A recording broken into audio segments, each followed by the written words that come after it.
I know what you're thinking. A quiet guy in a cul-de-sac minding his own business and suddenly chaos. You'd be wrong to think I went looking for trouble. It came to me. It came in the form of orange cones, a cement mixer, and a bunch of guys in reflective vests blocking my driveway, no warning, no heads up, nothing. So I did what anyone would do. I flooded their entire neighborhood. But not with a hose, not with vandalism, and definitely not with anything illegal. I did it with paperwork, permits, and a good old Carolina rainstorm. Let me set the scene for you. I live in this small, quiet cul-de-sac just outside Raleigh, North Carolina. You know, the type suburbs where the lawns are manicured like they're under the supervision of a military drill sergeant, and every mailbox is identical because the HOA says so. I moved there about 6 years ago, right after my dad passed. The house was his, and honestly, it felt like a piece of him still lived in those walls. My dad was an old-school civil engineer, the kind of guy who'd use a slide rule instead of a calculator. He used to joke that he trusted soil surveys more than people. I didn't really get it back then, but I sure do now. The HOA in our neighborhood was a small group of retirees who were, let's be honest, bored out of their minds and just enough in charge to feel important. The president was this lady named Carol Whitmore, always polite, always watching. But it was the vice president, Gavin Mercer, who really ran the show. Early 50s, former real estate developer, smooth talker. And let's just say he had a boat parked in his driveway that looked more like a trophy than a vehicle. Gavin was big on talking about community value, like he was preaching from the pulpit. I had my run-ins with the HOA before, but they were minor. A letter here and there, a warning about my grass being too tall during a week I was traveling, or for leaving my trash bin out 12 hours too long. Annoying, but manageable. I didn't want to stir the pot. I just wanted to live in the house my dad built and keep my head down. But then came the day everything changed. I had just returned from a follow-up appointment with my cardiologist. Nothing too dramatic, just some routine stuff. But it wasn't the kind of morning you want to end with a surprise. As I turned onto my street, I saw it. Orange cones. Gravel piled up at the entrance to my driveway. 2 trucks, a cement mixer, and 3 guys in reflective vests pouring concrete along the edge of the road. I slowed down thinking they might leave a gap. Maybe this was temporary. But no. They had completely blocked off my driveway with a ridge of gravel and forms for a new extended sidewalk that ran directly across the mouth of my property. I parked on the street, sat there for a second with the engine running, just staring. It's a strange feeling when someone alters your property without asking. It's not just inconvenience, it's an invasion. I got out, walked over to the nearest worker, a guy in his 30s with tired eyes. "Hey," I said, trying to stay calm. "I need to get into my driveway." He glanced at the concrete, then at me. "We're pouring today, man. Can't move the forms now." "Who approved this?" I asked. He shrugged. "HOA Project Sidewalk Beautification." Beautification. That word stuck in my throat like a fishbone. I walked to my mailbox, and that's when I saw it. A bright white sheet of paper taped to the side. Neighborhood Improvement Initiative. Temporary access limitations may apply. Estimated completion 2 to 3 weeks. Thank you for your cooperation. 2 to 3 weeks. I called Gavin.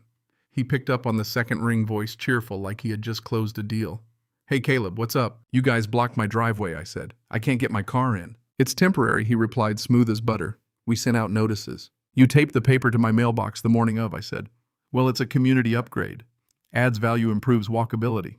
It's a small inconvenience for a long-term benefit." Small inconvenience. I could feel my blood pressure rising. "I can't access my own property," I said, my voice shaking.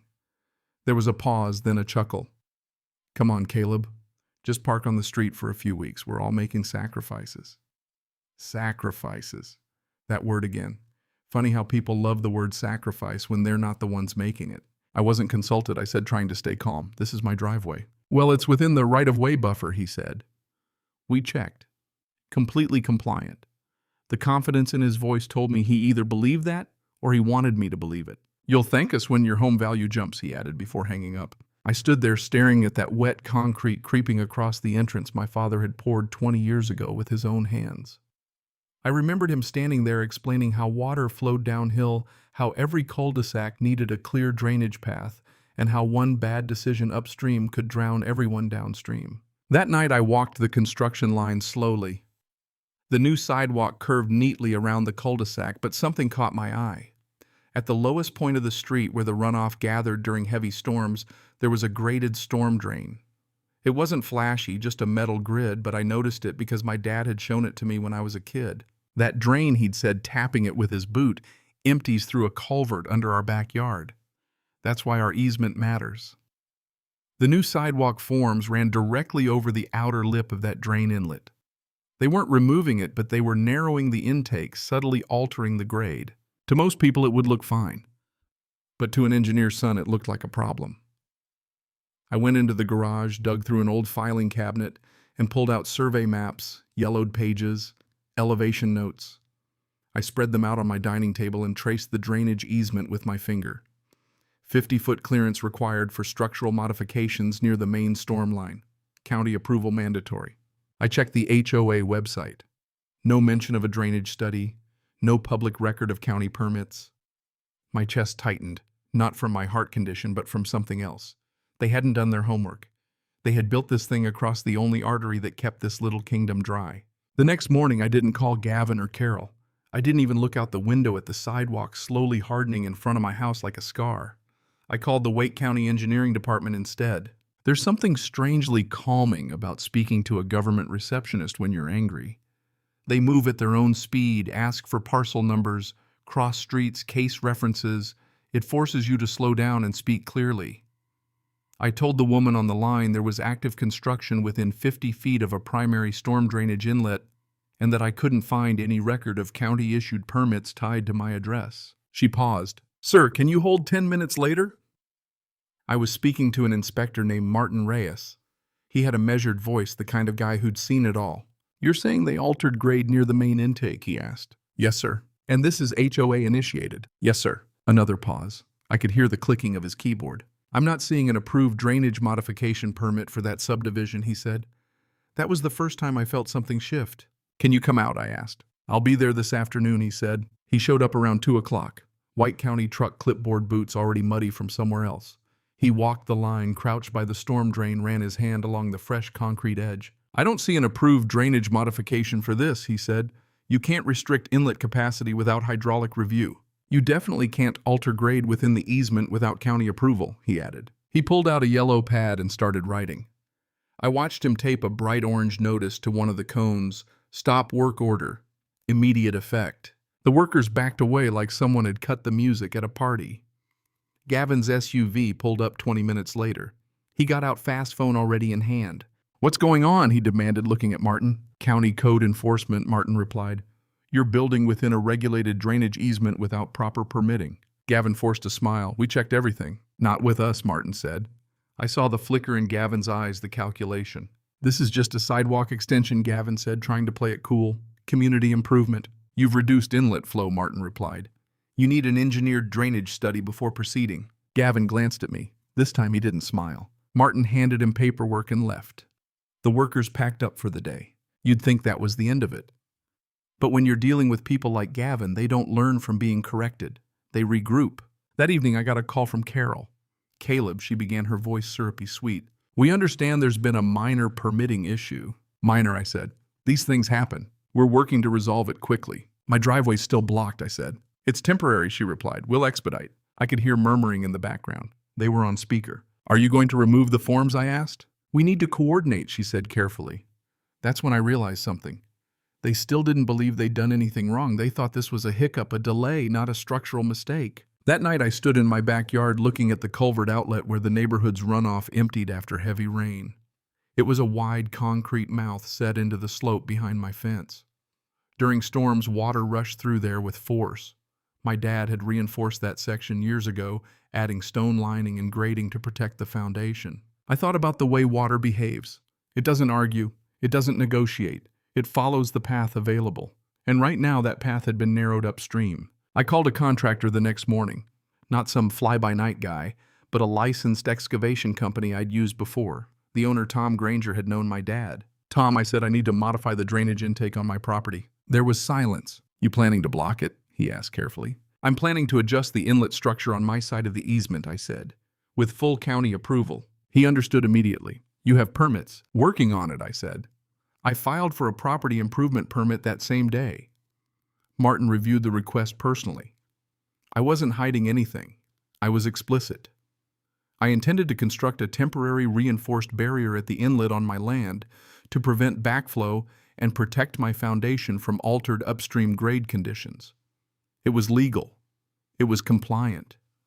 It was within my rights as a property owner managing runoff risk due to unauthorized construction next door. Martin approved it within 48 hours. That Friday, Tom's crew was in my backyard pouring a solid reinforced concrete barrier across the mouth of the culvert intake, not sealing it permanently but narrowing it significantly, installing a raised lip and debris screen that limited inflow capacity to what the original engineered grade had supported. Gavin showed up halfway through. "What the hell are you doing?" he shouted from behind my fence. I walked over calmly, protecting my property. "You're blocking the neighborhood drain," he said, fuming. "No," I said evenly.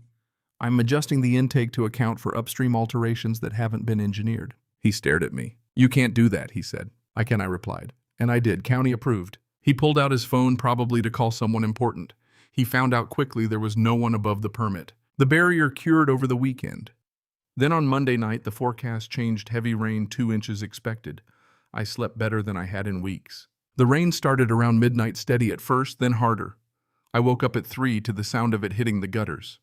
By morning, the cul-de-sac looked like a reflecting pool. Water had pooled at the lowest point just like it always did, except this time it wasn't draining fast enough. The narrowed upstream inlet combined with the unfinished sidewalk grade created a bottleneck.